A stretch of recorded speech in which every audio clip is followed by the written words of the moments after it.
Bwalo la milandu la Magistrate ku Lilongwe lero limamva mlandu yemwe anali nduna yoona zachitetezo a Ezekiel Ching'oma omwe adatengedwa ndi apolisi masiku anayi apitawo.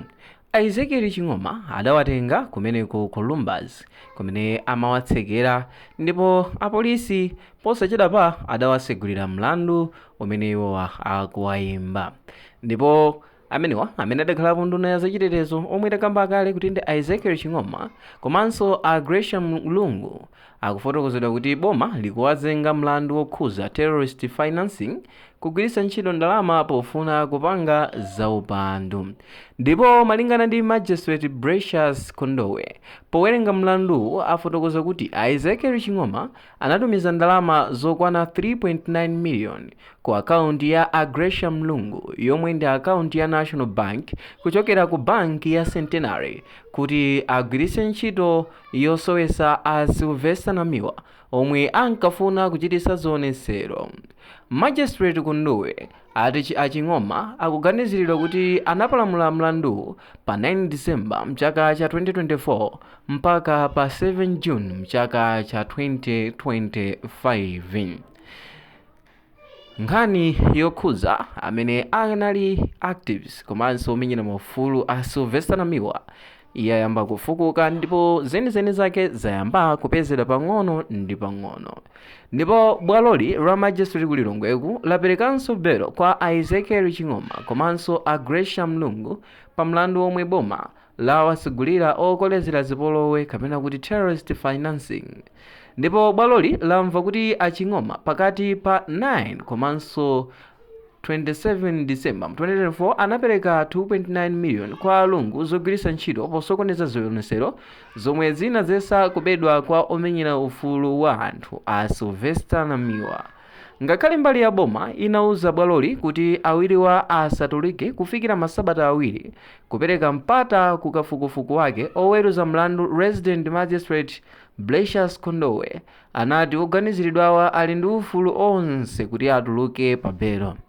Ndipo mwazina bwaloli lauza awiriwa amene ndi a Ezekiel Ching'oma komanso amenewa a Gresham Lungu kuti apereke ndalama zachikole zomwe ndi 3 million aliyense, ndipo mboni ziwiri zachikole ndalama zokwana 5 million aliyense, ndipo ziphaso zawo zoyendera komanso azikaonekera kulikulu la polisi ku area 30 pakatha sabata ziwiri zilizonse.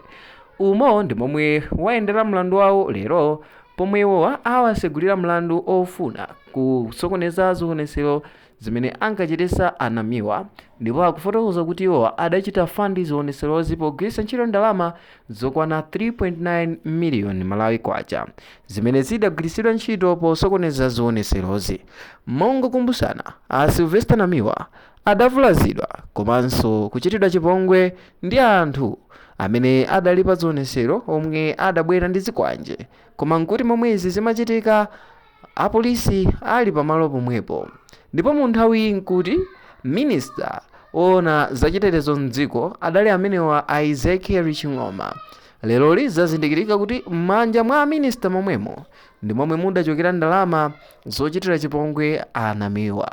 Yemwe adasankhidwa kukhala ona zachitetezo mdziko ndi yemwenso adakulezera kubweretsa zipolowe, kubweretsa ziwawa mdziko lino la Malawi. Ndipo anthu ochuluka nkhani yokhuza nduna ameneyi adanayo nkhawa ponena kuti ngati zimenezi zikuyambira kwa nduna, kodi dziko lino tiyike chikhulupiriro mwa ndani? Chifukwa mu nthawi a Ezekiel Ching'oma samaoneka ngati mmodzi mwa anthu amene angakhale ochita chipongwe, koma popeza kafukufuku wa polisi sanathe tikhala tikumva zosiyanasiyana, koma zimene apolisi padakali pano akwanisa kutiuza ndi zonena kuti amenewa akuganiziridwa mlandu, ndipo pali maumboni onena kuti adachita transfer ndalama zokwana 3.9 million zomwe zidachokera ku akaunti yawo ya National Bank kupita kwa Gresham Lungu imene ndi ya banki ya Centenary, ndipo zimenezi cholinga chake chinali kuti agwiritse ntchito yosowesera a Sylvester Namiwa omwe ankafuna kuchititsa zionetsero mu tsiku limeneli. iwo cholinga chawo chachikulu sichinali kungoavulaza anamiwa komano kusoweseratu kapena kuti kuchoseratu moyo. m'malo mwake adavomera komanso kupereka ndalama za nkhaninkhani kuti achosere moyo wa Sylvester Namiwa, zimene anthu ochuluka akhala akuzifunsa maka chilungamo chenicheni chokhuza nkhani ya amenewa a Namiwa. Padakali pano zikuonesa kuti tsogolo komanso chiyembekezo choti onse amene akukhuzidwa ndi nkhani agwidwa chayamba kuoneka. Musaiwale kunena kuti pakatipa kunagwidwanso anthu angapo amene akuti ndi amene adali anyamata azikwanje. Kutheka mwina apolisi amene awasina khutu ndi anyamata amenewa, anyamata amene apereka umboni unena kuti amene adachita fund kuthandizira mchitidwe umenewu ndi amene wanso amene adali anduna mu nthawi. So nkhani yokhuza Ezekiel Ching'oma ndi momwe ikuyendera, ndipo padakali pano malingana ndi bwaloli lawapasa belo komanso apereka chikole cha 3 million pamenepo, ndipo amene ali mboni zawonso apereka ma 5 million aliyense, komanso ma passport ndinso azikaonekera kumeneko kulikulu la polisi mu mzinda wa Lilongwe pa sabata ziwiri zilizonse. So tikhale tikukupatsani ma update komanso tikhale tikukuwuzani momwe zikhalira za nkhani, ndipo chilichonse tizikulusirani pano pa Sam Mavita YouTube channel, ndipo tikupemphani kuti mukhale mukuchita follow nkhani zathu ndi kuti chilichonse tikakhale tikukupatsirani, ndipo potsachedwa tikhalanso tikukuwuzani momwe upitirire mlandu. Ndipo mu video iyi ndikupempha ma comment through comment section kuti mutiwuze maganizo anu pa nkhani iyi, popeza ena akumalankhula zambiri kunena kuti milandu ya akuluakulu kuno ku Malawi nthawi zambiri imathera belo, akangotuluka pa belo mlandu umene wonse umapitiriranso.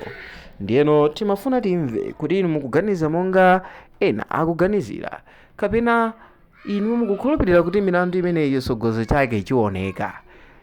Hit like komanso hit subscribe kuti tithe kukupatsirani ena mwa ma videos amene tikukonzerani pano pa Sam Mavita.